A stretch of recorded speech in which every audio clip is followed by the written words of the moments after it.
اللہ جل شانہ نے اپنے فضل سے ہم سب کو رمضان مبارک کا یہ آخری عشرہ بھی عطا فرما دیا۔ پورے رمضان کا حاصل، خلاصہ، اثر، نچوڑ وہ آخری عشرہ ہوتا ہے۔ نبی کریم صلی اللہ تعالی علیہ وسلم رمضان کا جب آخری عشرہ شروع ہو جاتا، عبادت کے لیے کمر بستہ ہو جاتے، خود بھی رات کو شب بیداری فرماتے، گھر والوں کو بھی شب بیداری کی تاکید فرماتے۔ اس پہ ہم نے پہلے تفصیل سے بات کی ہے کہ لیلۃ القدر رمضان مبارک کی آخری عشرے کی تاک راتوں میں ہے۔ تھوڑا سا میں اس پہ آج اضافہ یہ کرنا چاہتا ہوں، ہمیں اس وقت میں کچھ مسائل کا سامنا ہے شاید جو پہلے نہیں تھے۔ ہمیں ٹیلی ویژن پہ، موبائل پہ کچھ ایسے مفکر، دانشور سننے کو ملتے ہیں جو ہمارے ذہنوں میں کبھی تراویح کے بارے میں اشکال پیدا کر دیتے ہیں کہ تراویح نماز ہی کوئی نہیں تھی۔ میں اس پہ بات نہیں کرنا چاہتا، لیکن آپ کو ایک اصولی بات جو قرآن کریم کا موقف ہے وہ آپ تک ضرور رکھنا چاہتا ہوں۔ سورۃ فرقان کا آخری رکوع ہر مسلمان کو پڑھنا چاہیے۔ بندہ مومن کا خد و خال کیا ہونا چاہیے، ایمان والے کے اوصاف کیا ہونے چاہیے، بندہ مومن میں اللہ کو کون سی صفات ہیں جو اللہ دیکھنا چاہتے ہیں، اور اس عشرے کے حوالے سے جو آیت کریمہ ہے میں وہ آپ کے سامنے رکھتا ہوں۔ حق تعالی شانہ اپنے بندوں کی خوبیاں بیان فرما رہے ہیں۔ ارشاد فرماتے ہیں والذین یبیتون لربہم سجدا وقیاما۔ عباد الرحمن وہ ہیں، اللہ کے نیک بندے وہ ہیں جو اپنی راتیں اپنے رب کے سامنے سجدے میں اور قیام میں گزارتے ہیں۔ میں یاد کر رہا تھا، میں حیران ہوتا ہوں آج لوگ کس چیز کو ہوا دیتے ہیں، اٹھاتے کس بات کو ہیں۔ میں یہاں بیٹھے بیٹھے ایک نیت شوشہ چھوڑ دوں تو وہ بات سارے لوگوں کو بڑی اچھی لگے گی، وہ سارے ایک دوسرے کو بتاتے پھریں گے، بھائی غلط بات کو پھیلاتے ہو، حق بات کی دعوت کیوں نہیں دیتے ہو؟ یہ تو سمجھاتے پھرتے ہو لوگوں کو تراویح اتنی نہیں، اتنی یہ نہیں، وہ تراویح نماز نہیں ہے، یہ کیوں نہیں بتاتے ہو؟ اللہ کے یہاں قیام پسندیدہ کتنا ہے کہ عباد الرحمن کی خوبی کیا ہے، اللہ کے نیک بندوں کی صفت کیا ہے، والذین یبیتون لربہم سجدا وقیاما۔ ان کی رات تو گزرتی ہے تو وہ رات ایسے گزرتی ہے، کبھی اللہ کے سامنے سجدے میں ہے، کبھی قیام میں کھڑے ہو کے اللہ کے قرآن کی تلاوت کر رہے ہیں۔ اچھا اے اللہ، ساری رات آپ کی عبادت کرتے ہیں۔ آپ کو اس عشرے کے حوالے سے اہم بات بتانی تھی، ساری رات آپ کی عبادت کرتے ہیں، کبھی سجدہ کرتے ہیں، کبھی قیام کرتے ہیں، کبھی دعائیں مانگتے ہیں۔ اے اللہ آپ سے چاہتے کیا ہیں، اس کے بدلے میں مانگتے کیا ہیں؟ والذین یقولون ربنا اصرف عنا عذاب جہنم۔ اے اللہ درخواست اتنی ہے، عرض اتنی ہے، جہنم کی آگ سے خلاصی نصیب کر، جہنم کی آگ سے بچا دے۔ آپ اگر سورۃ الف لام میم سجدہ، بلکہ اس سے پہلے ایک بات اور سنیں، نبی کریم صلی اللہ علیہ وآلہ وسلم اس وقت تک رات کا آرام نہ فرماتے جب تک سورۃ الملک اور سورۃ الف لام میم السجدہ کی تلاوت نہ فرما لیتے۔ سورۃ الف لام میم سجدہ میں ایک آیت کریمہ ہے، وہ آیت کریمہ آج کے حوالے سے عرض کر رہا ہوں، تتجافى جنوبهم عن المضاجع۔ اوریجنل ریسورسز اسلام کے جو ہیں ہم نے اس سے لینا ہے سب کچھ۔ تتجافى جنوبهم عن المضاجع، میرے بندے تو وہ ہیں کہ ان کے پہلو بستروں سے جدا رہتے ہیں۔ تتجافى جنوبهم، وہ ایسے نہیں ہے کہ پوری رات ان کو میری یاد ہی نہ آئے، پوری رات سوئیں اور وہ اللہ کی یاد ہی نہ کرے۔ ہاں نہیں، میرے بندے تو وہ ہیں ان کے پہلو ان کے بستروں سے جدا ہیں۔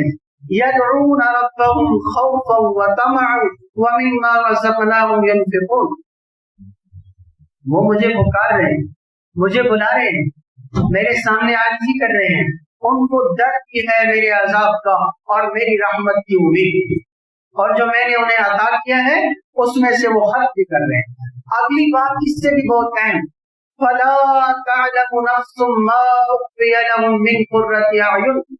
سبحان اللہ، اللہ تعالیٰ فرما رہے ہیں میرے ان پسندیدہ بندوں کے لیے جو آنکھوں کی ٹھنڈک چھپی ہوئی ہے وہ کوئی جی جان ہی نہیں سکتا اس دنیا میں، پتہ ہی نہیں ہے کسی کو کہ اللہ نے اپنے ان بندوں کے لیے کیا کیا نعمتیں تیار کر کے رکھی ہیں، کیسے کیسے انعامات تیار کر کے رکھی ہیں، کیسا کیسا دل کا سکون اور آنکھوں کی ٹھنڈک میرے رب نے ان کے لیے چھپا کے رکھی۔ جزاء بما كانوا يعملون، یہ میں رات کے قیام کے حوالے سے آپ سے بات کر رہا ہوں۔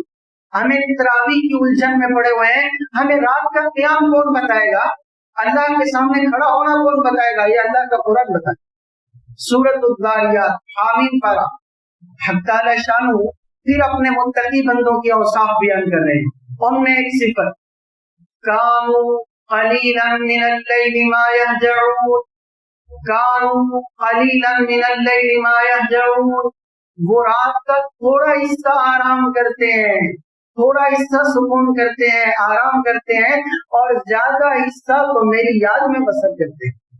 سبحان اللہ، ہمیں کیا سکھایا گیا ہے، میری اور آپ کی رات کیسی ہونی چاہیے؟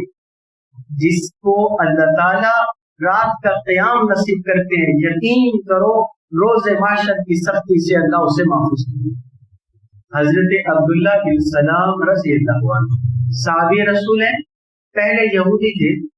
مدینہ طیبہ میں جب نبی کریم صلی اللہ علیہ وسلم تشریف لائے، فرماتے ہیں میں زیارت کے لیے آیا، اس سے پہلے میں نے نبی کریم صلی اللہ علیہ وسلم کی زیارت نہیں کی، دیکھا نہیں تھا، اور تجسس تھا کیا وہ اللہ کے سچے نبی ہیں یا نہیں، دیکھا نہیں تھا۔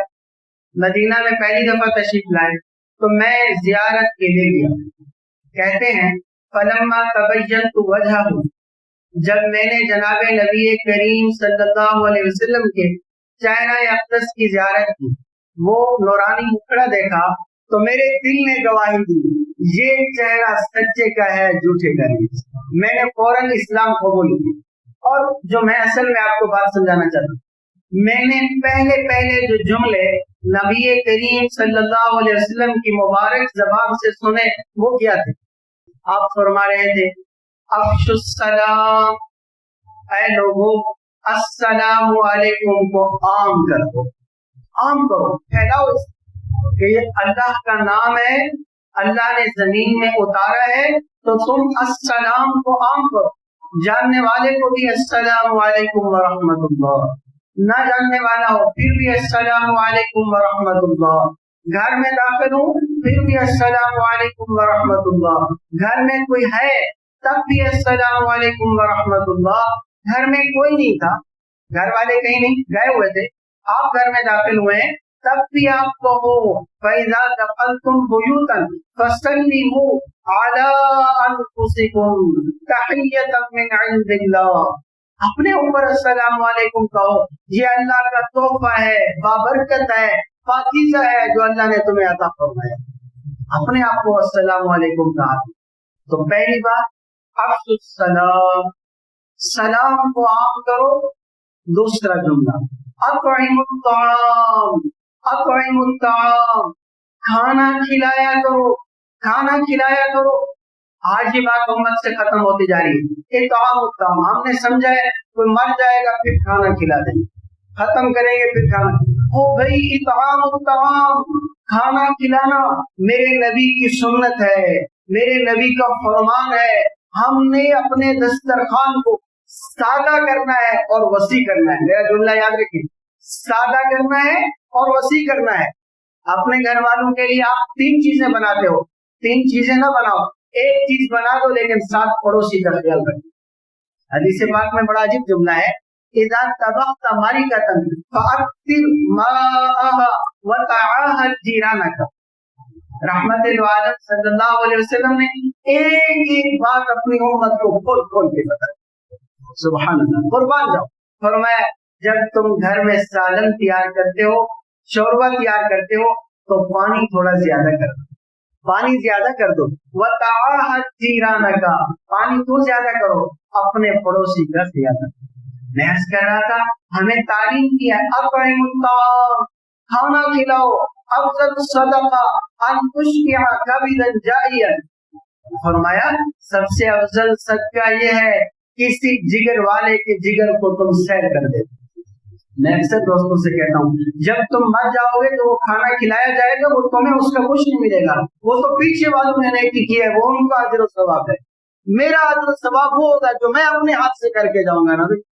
یہ رسموں کو توڑو، سنت کو اپنا لو، یہ ایک سادہ سی بات ہے۔ اطعموا الطعام، کھانا کھلایا کرو۔ تیسری بات وصل الارحام، وصل الارحام، صلہ رحمی کیا کرو، اپنے ہی قریبی رشتہ داروں کے ساتھ حسن سلوک ہے، اپنے رشتوں کو نبھایا کرو۔ اللہ نے جن کو ملانے کا حکم دیا ہے، جن رشتوں کو جوڑنے کا حکم دیا ہے، ان رشتوں کو جوڑا، وہ ہمارے قریب کے رشتہ دار ہیں، جو ذوی الارحام کو کہلاتے ہیں، جن سے ہمارے رحم کا رشتہ ہے، رحم کا رشتہ ہے، مطلب جو ہماری ماں سے اولاد ہے وہ ہمارے رحم کا رشتہ ہے، دادی سے اولاد ہے رحم کا رشتہ ہے، نانی سے اولاد ہے رحم کا رشتہ ہے۔ تو یہ تمام جو رشتے ہیں ان کے ساتھ نبھانی ہے ہم نے، یہ توڑے تب بھی ہم نے جوڑنی ہے، یہ نہ بولے تب بھی ہم نے بولا ہے، یہ اس نے سلوک نہ کرے تب بھی ہم نے اس نے سلوک کرنا ہے۔ یہ پہلے بھی ہم اس پر بات کرتے ہیں۔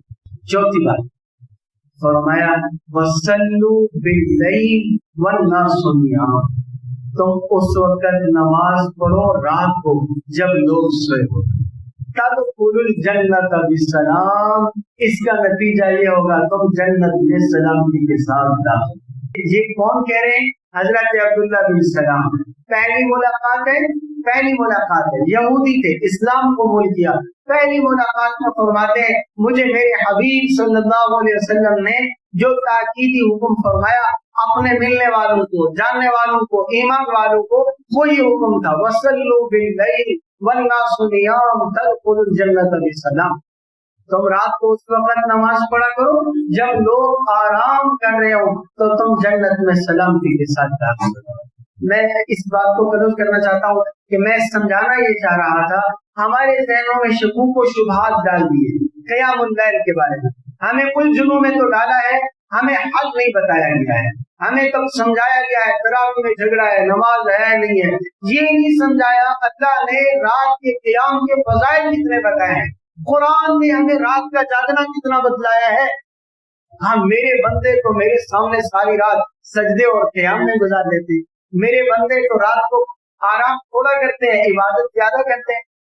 اب جو میں آیت پڑھ رہا تھا سورۃ الذاریات کی، اس کی اگلی آیت ہے وَبِالْأَسْحَارِ هُمْ يَسْتَغْفِرُونَ، ساری رات اللہ کے سامنے کھڑے رہے اور شاعری کا وقت آیا تو اللہ سے اپنے گناہوں کی معافی طلب کرتے۔ اللہ وَبِالْأَسْحَارِ هُمْ يَسْتَغْفِرُونَ، یہ میرے اور آپ کے لیے ایک سبق ہے، جب کسی چیز کا اختتام ہو تو اس وقت میں استغفار کی کثرت کرو۔ رمضان کا آخری عشرہ ہے، رمضان الوداع ہونے کو آیا ہے، اب استغفار کی کثرت کرو، اب اللہ سے معافی مانگنا شروع کر دو، اللہ سے توبہ کرنا شروع کر دو، اب اللہ کی طرف پہلے سے زیادہ رجوع شروع کر دو۔ ہر رات، ہر رمضان کی ہر رات منادی اعلان کر کے کہہ رہا ہے کوئی مجھ سے روزی طلب کرنے والا میں اللہ اس کو روزی عطا کروں، ہے کوئی مجھ سے اپنے گناہوں کی بخشش طلب کرنے والا کہ میں اس کو اس کے گناہوں کی معافی دے دوں۔ میں مناسب سمجھتا ہوں کہ گناہ کیا ہوتا ہے، نافرمانی کیا ہوتی ہے وہ بھی بتا دوں۔ ہمیں بڑا کوئی کام کہے ہم وہ بڑے کا کہنا نہ مانے، اس کو نافرمانی، نافرمانی کرنا کیا کہتا ہے؟ بڑا ایک بات کہے چھوٹا اس بات کو نہ مانے، اس کو نافرمانی کہتے ہیں۔ بالکل اب سمجھنا آسان ہو گیا۔ اللہ تبارک و تعالی اور اللہ کے حبیب صلی اللہ علیہ وسلم ہمیں کوئی حکم ارشاد فرمائے اور ہم اس حکم کو پورا نہ کریں، اس کو گناہ، اس کو نافرمانی۔ جب ہم سے گناہ ہو گئے، نافرمانیاں ہو گئی، اب اس کا حل کیا ہے؟ مایوسی نہیں ہے، مزید گناہوں میں آگے بڑھنا نہیں ہے، بلکہ اس کا حل توبہ کرنا ہے، اس کا حل استغفار کرنا ہے، اپنے گناہوں پر شرمندگی کا اظہار کرنا ہے۔ اللہ جل شانہ نے قرآن کریم میں ہم سے مطالبہ فرمایا، توبوا الی اللہ جمیعا ایھا المؤمنون لعلکم تفلحون، اے اہل ایمان تم سب کے سب اللہ کے آگے توبہ کرو تاکہ تم کامیاب ہو۔ توبوا الی اللہ جمیعا، اے اہل ایمان، مرد ہو عورت ہو، بوڑھا ہو جوان ہو، سب کو حکم ہے اگر کامیابی چاہتے ہو تو اپنے رب سے اپنے گناہوں کی معافی طلب کرو، اپنے اللہ سے صلح کر دو۔ گناہ کر کے جو تم نے اپنے رب سے اپنے تعلق کو توڑ دیا تھا، اب موقع ہے اس تعلق کو دوبارہ مضبوط بنانا۔ 24ویں پارے میں ایک امید افزا آیت ہے گناہگاروں کی، سورۃ الزمر ہے غالباً، قُلْ يَا عِبَادِيَ الَّذِينَ أَسْرَفُوا عَلَىٰ أَنفُسِهِمْ لَا تَقْنَطُوا مِن رَحْمَةِ اللَّهِ۔ اللہ تعالیٰ نبی کریم صلی اللہ علیہ وسلم کے واسطے سے اپنی امت سے مخاطب ہے، نبی کی امت سے مخاطب ہے، اپنے بندوں سے مخاطب ہے۔ اے میرے حبیب صلی اللہ علیہ وسلم بتا دیجیے میرے ان بندوں کو الذین اسرفوا علی انفسہم، جنہوں نے گناہ کر کے اپنی جانوں پر ظلم کیا۔ یاد رکھیے انسان جو بھی گناہ کرے گا، اللہ تعالیٰ کی نافرمانی کرے گا، اس کا وبال اسی کے اوپر ہوتا ہے۔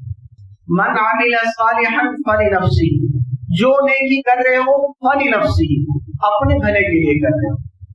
ومن اساء فعلیہا، جو برا کام کرتا ہے انسان، اس کا وبال بھی اسی کے اوپر ہوتا ہے۔ ایسا نہیں ہے کہ انسان دلور ہو جائے گناہوں پر۔ اللہ تعالیٰ ساری کائنات سے بے نیاز ہے، ساری مخلوق سے بے نیاز ہے، سارے کے سارے انسان اولین آخرین نافرمانی پہ تل جائے، اللہ کی شان میں ذرا برابر کمی نہ آ سکے۔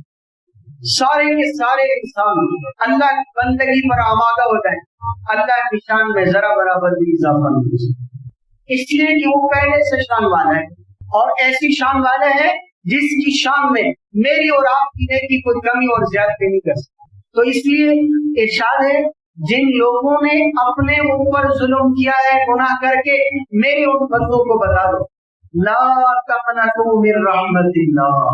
بڑا خوبصورت اعلان ہے، میرے بندو میری رحمت سے نا امید نہ ہو جانا۔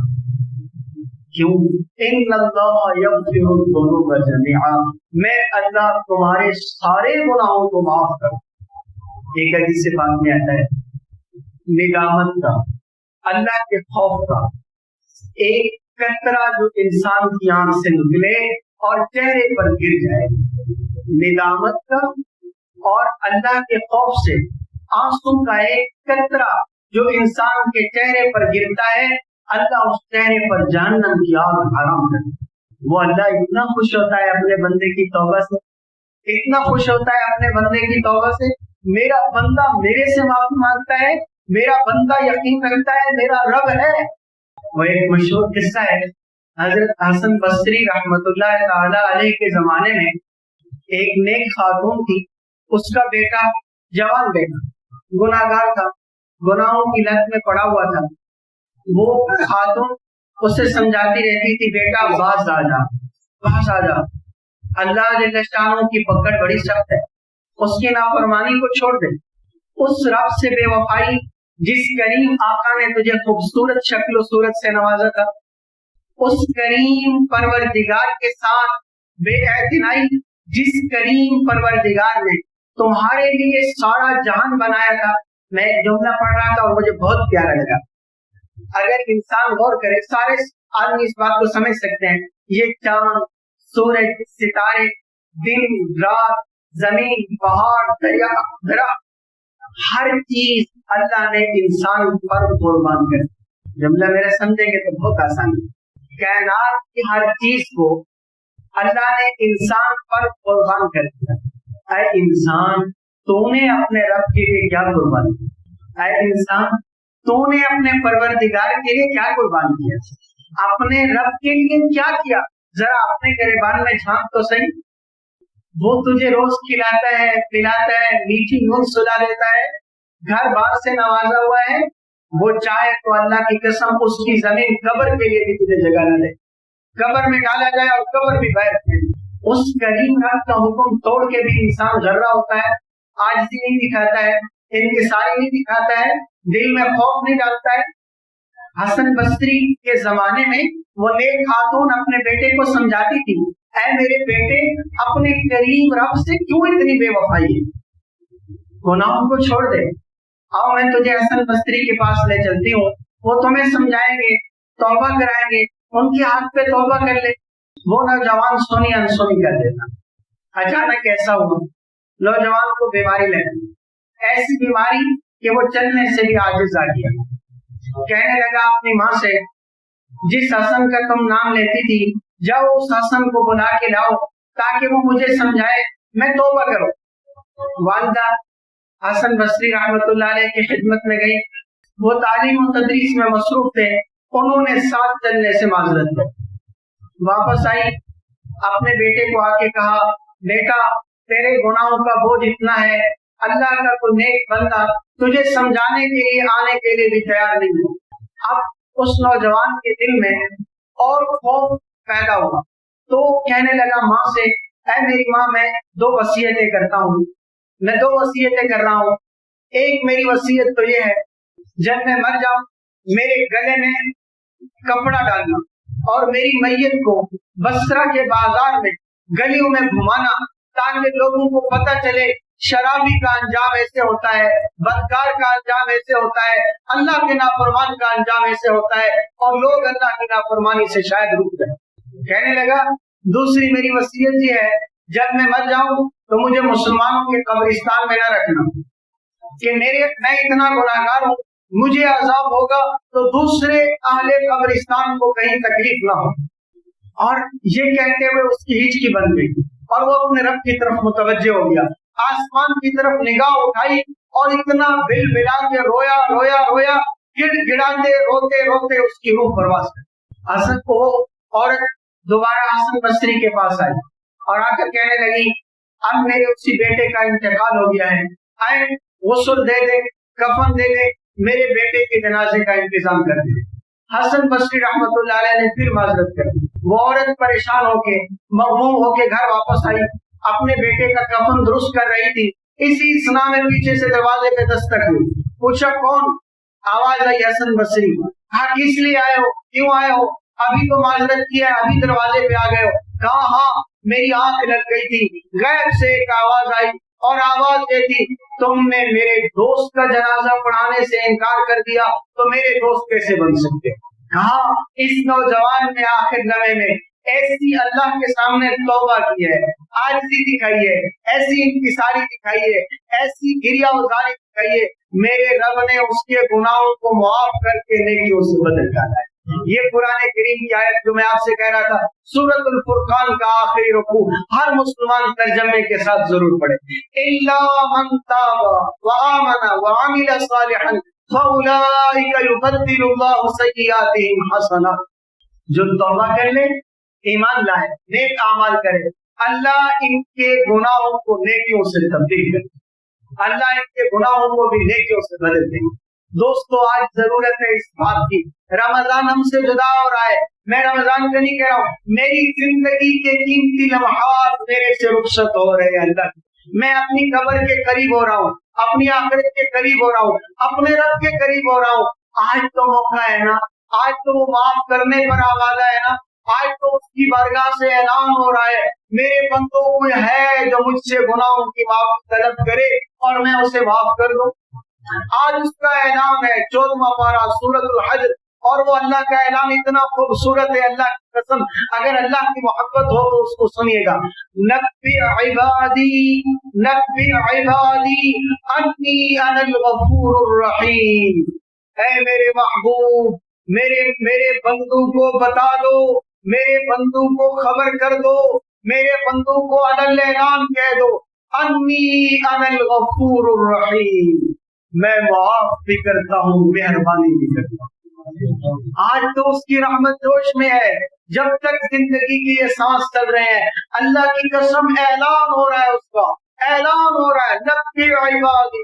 بلکہ میں پڑھ رہا تھا، حضرت عبداللہ ابن عباس کہتے ہیں قرآن کریم کی سب سے امید افزا آیت مبارکہ یہ ہے وَإِنَّ رَبَّكَ لَذُو مَغْفِرَةٍ لِلنَّاسِ عَلَىٰ ظُلْمِهِمْ۔ اللہ تعالیٰ اپنے حبیب سے خطاب کرتے ہیں وَإِنَّ رَبَّكَ، بے شک آپ کا پروردگار، لَذُو مَغْفِرَةٍ لِلنَّاسِ، لوگوں کو معاف کرتا ہے باوجود اس کے کہ لوگ ظلم کریں، گناہ کر کے اپنی جانوں پہ ظلم کر رہے ہیں، اپنی آخرت کا نقصان کر رہے ہیں، اپنی دنیا بھی تباہ کر رہے ہیں، پھر بھی اعلان ہو رہا ہے میرے بندوں کو بتا دو میں معاف کر دیتا ہوں، میں مہربانی کر دیتا ہوں، میں ان کی عقوبت سنوار دیتا ہوں، بس میرے سے توبہ کر لے، میرے ساتھ رجوع کر لے، میرے ساتھ صلح کر لے۔ 5واں پارہ اور فرمان وَمَن يَعْمَلْ سُوءًا أَوْ يَظْلِمْ نَفْسَهُ ثُمَّ يَسْتَغْفِرِ اللَّهَ يَجِدِ اللَّهَ غَفُورًا رَحِيمًا۔ جو آدمی برا کام کر لے یا ظلم کر لے، پھر اسے ندامت ہو جائے، شرمندگی ہو جائے اور اپنے رب سے توبہ کر لے، پائے گا، دیکھے گا اللہ نے اسے معاف بھی کر دیا، اللہ نے اس پر رحم بھی کر دیا۔ فضیل بن عیاض بہت بڑے ڈاکو تھے، میں اپنے بچوں کو ان کا نام لے کر ڈراتی تھی، فضیل آ رہا ہے ہو جاؤ، اتنے بڑے ڈاکو۔ ایک دفعہ رات کے وقت میں ڈاکہ ڈالنے کے لیے کسی کے گھر گئے تو وہاں کوئی اللہ کا نیک بندہ قرآن پڑھ رہا، اے کاش امت کو سمجھ آ جائے یہ میرے اللہ کا کلام ہے، شہنشاہ کا کلام ہے، میرے خالق کا کلام ہے، رب العالمین کا کلام ہے، میرے لیے اترا ہے، میرے لیے اترا ہے، آپ کے لیے اترا ہے، یہ میری انسانوں کے لیے اترا ہے، میری ہدایت کے لیے اترا ہے، میں نے اس سے رہنمائی لینی ہے، اس سے سبق لینا ہے، اس سے نصیحت لینی ہے۔ آج اللہ کی قسم دکھ ہوتا ہے، قرآن پڑھا جاتا ہے، قرآن پڑھا جاتا ہے، قرآن کس کا کلام ہے؟ بولے اللہ کا۔ کون گفتگو فرما رہے ہیں؟ اللہ، اور بندہ سمجھتا ہی نہیں ہے میرا اللہ مجھ سے کہہ گیا ہے۔ نماز میں ہم کس سے بات کر رہے ہوتے ہیں؟ اللہ سے بات کر رہے ہیں۔ کیا ہم سمجھ رہے ہوتے ہیں کہ ہم اپنے اللہ سے کیا کہہ رہے ہیں؟ ایک آدمی گفتگو کر رہا ہو، اپنی بھی نہ سمجھ رہا ہو تو لوگ اسے کیا کہتے ہیں؟ میں باتیں کر رہا ہوں اور میں اپنی بات بھی نہیں سمجھ رہا ہوں تو آپ مجھے کیا کہیں گے؟ اللہ تعالیٰ نماز کے بارے میں فرماتے ہیں حَتَّى تَعْلَمُوا مَا تَقُولُونَ، تمہیں پتہ تو ہو تم کہتے کیا ہو۔ قیام میں کھڑے تھے تو اللہ سے کیا کہہ رہے تھے، رکوع میں کھڑے تھے تو اللہ سے کیا کہہ رہے تھے، سجدے میں گڑ گڑا رہے تھے تو اپنے رب سے کیا راز و نیاز کی بات ہو رہی ہے۔ ہر مسلمان سیکھنے کے لیے بھی تیار نہیں ہے، ہر چیز پر محنت ہے، ایک قرآن کو سیکھنے کے لیے آمادہ کریں۔ میں اگر یہاں اعلان کروں آج کہ کل سے انگلش لینگویج کی یہاں پہ فری کلاس ہو، اگر مبالغہ نہ کروں تو مجھے 100 اسٹوڈنٹ آسانی سے مل سکتا ہے، آسانی سے مل سکتا ہے، کہیں پہ بھی آپ لگا دیں، روزانہ رابطہ کرنے کے لیے تیار ہو جائیں گے۔ میں یہاں اعلان کروں کل سے انشاءاللہ یہاں قرآن کریم کا درس ہوگا، قرآن کریم کی فری کلاس ہوگی، اللہ کے کلام کا مفہوم و معنی سکھایا جائے گا تو آنے والوں کی تعداد بھی آپ کی ہے۔ یہ اللہ کے کلام سے اتنی بے وفائی کی۔ یحییٰ بیلٹ یورپ میں آکسفورڈ یونیورسٹی سے اس نے پی ایچ ڈی، اس کے تھیسس کا سرچ کا عنوان تھا یورپ کنٹری میں مسلمان ہونے والوں کی تعداد اور اسلام قبول کرنے کا سبب اور وجہ۔ اس نے لکھا ہے گزشتہ 10 سالوں میں 13,000 لوگوں نے اسلام قبول کیا، کہو الحمدللہ، 13,000 لوگوں نے اسلام قبول کیا۔ اور وہ آگے لکھتا ہے 13,000 لوگوں میں 80% وہ لوگ ہیں جنہوں نے قرآن سے اسلام قبول کیا ہے، قرآن سے اسلام قبول کیا۔ بلکہ اس سے اگلی بات سنیں آپ، شکاگو یونیورسٹی میں این کے ہرمن، جس کا پرانا نام تھا ماریا، اب اس کا نام ہے مجاہدہ، وہ اشریہ میگزین ایک نکلتا ہے، اس میں اس نے اپنے اسلام قبول کرنے کا ایک سبب بیان کیا، میں مسلمان کیسے ہوں، باقاعدہ اس کا عنوان ہے۔ کہتی ہے میں ایک دفعہ سپین یونیورسٹی میں تھی اور میں ریڈیو سن رہی تھی، چلتے چلتے وہ سوئی ایک جگہ پہ ایسی آئی کہ مجھے وہاں سے آواز آئی، میں نے آواز سنی تو مجھے لگا یہ میرے اندر کی آواز، اور وہ آواز مجھے میرے دل کو تسکین دے رہی تھی۔ مجھے سکون ملتا چلا گیا, میں وہ آواز سنتی چلی گئی, میرے روح کو مزید تسکین ہوتی چلی گئی. میں نے پوچھا یہ کون سی آواز, آج تک میں نے یہ آواز نہیں سنی تھی. مجھے بتایا گیا یہ مسلمانوں کے ہولی قرآن, یہی قرآن کریم ہے. تو میری جستجو بڑھ گئی, میں روز ریڈیو سے وہ قرآن کی تلاوت سنوں. پھر میں نے کہا میں آواز سن رہی ہوں, میں اس کا معنی نہیں سمجھ رہی, مفہوم نہیں سمجھ رہی, اس میں آخر کہا کیا جا رہا ہے. اتنی پرکشش آواز, اتنی تسکین بخش آواز, اور مجھے پتہ ہی نہ ہو میں کیا سن رہی ہوں. کہتی ہے میں نے قرآن کریم کا ترجمہ منگوایا. پھر میرے دل میں خیال آیا ترجمہ لکھنے والے نے پتہ نہیں کیا لکھا ہے, مجھے اوریجنل ریسورسز سے قرآن کریم کو سیکھنا ہے.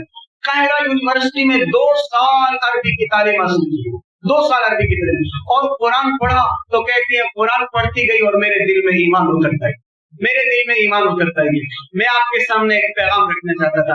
اللہ کی قسم قرآن آج بھی ہدایت کا ذریعہ ہے. دنیا آج پیاسی ہے.